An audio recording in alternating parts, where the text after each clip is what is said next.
Assalamualaikum warahmatullahi wabarakatuh. Bagaimana kabarnya Nanda semua? Semoga sehat selalu ya. Kali ini kita akan mempelajari materi tentang kondisi masyarakat Arab sebelum Islam.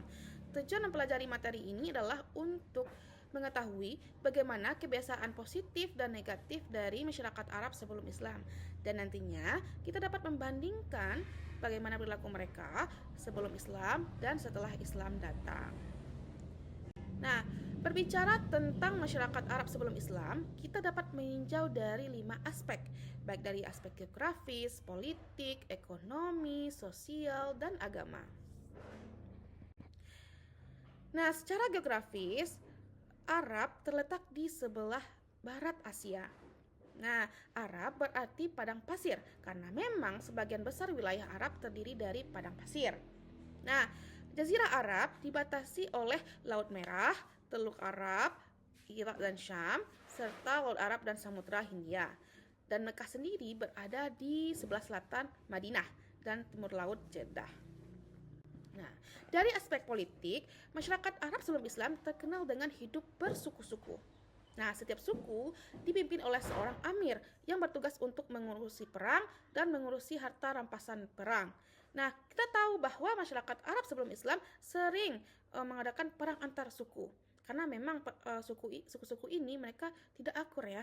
Nah, dan tidak adanya sistem pemerintahan yang sistematis dan tidak adanya hukum membuat mereka menyelesaikan konflik dengan cara perang. Nah, kemudian yang ketiga dari aspek ekonomi. Nah, secara garis besar masyarakat Arab dapat dibagi menjadi dua. Ada masyarakat kota atau ahlul hador dan masyarakat desa atau badui. Masyarakat kota, mereka sebagian besar bermata pencaharian sebagai pedagang.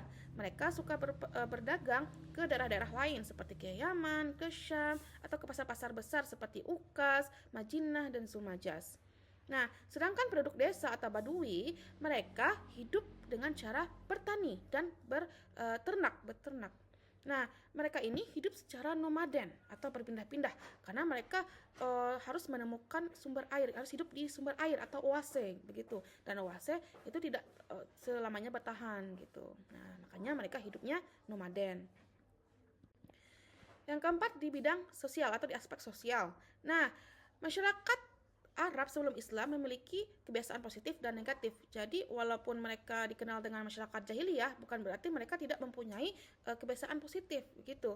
Walaupun kita tahu bahwa masyarakat jahiliyah ini mereka itu sering berjudi, mabuk-mabukan, perbudakan, perang antar suku, mengubur bayi perempuan hidup-hidup.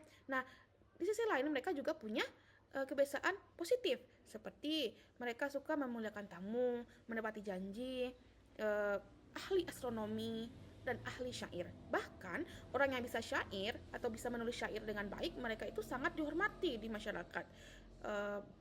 Bahkan karya mereka itu dipajang di Ka'bah yang disebut dengan mu'allaqat. Nah, yang terakhir dari aspek agama. Nah, masyarakat Arab sebelum Islam, mereka ini mempunyai agama atau kepercayaan yang beragam, seperti ada Yahudi, Nasrani, Majusi atau penyembah api, ada animisme, dinamisme, kemudian mereka ada juga yang menyembah jin, malaikat dan sebagainya. Dan yang paling banyak adalah penyembah berhala atau wasani atau paganisme. Dan kenapa kok banyak orang Mekah terutama ya banyak yang menyembah berhala begitu? Karena memang ada seseorang, asal muasalnya adalah seseorang bernama Amr bin Lu'ay al-Khuzai. Ia pergi ke Balqa, Syam, dan kemudian melihat orang menyembah berhala. Ia merasa tertarik dan akhirnya ia pergi membawa si Hubal atau si berhala ini ke Mekah. Dan akhirnya di Mekah dia menyeru orang-orang untuk menyembah berhala. Dan berhala Hubal ini ditaruh di dekat Ka'bah. Dan itulah yang disembah oleh orang Mekah saat itu. Nah, selain Hubal ada juga berhala seperti Lata, Uzza, Manat. Nah, Anda bisa lihat di sini gambar dari si berhala-berhalanya. Ada Hubal dari batu akik merah, ada Lata dan Uzza juga dari batu, dan Manat dari patung kayu di Yasrib atau Madinah.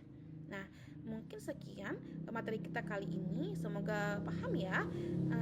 Sekian. Terima kasih atas perhatiannya. Sampai jumpa di video berikutnya. Assalamualaikum warahmatullahi wabarakatuh.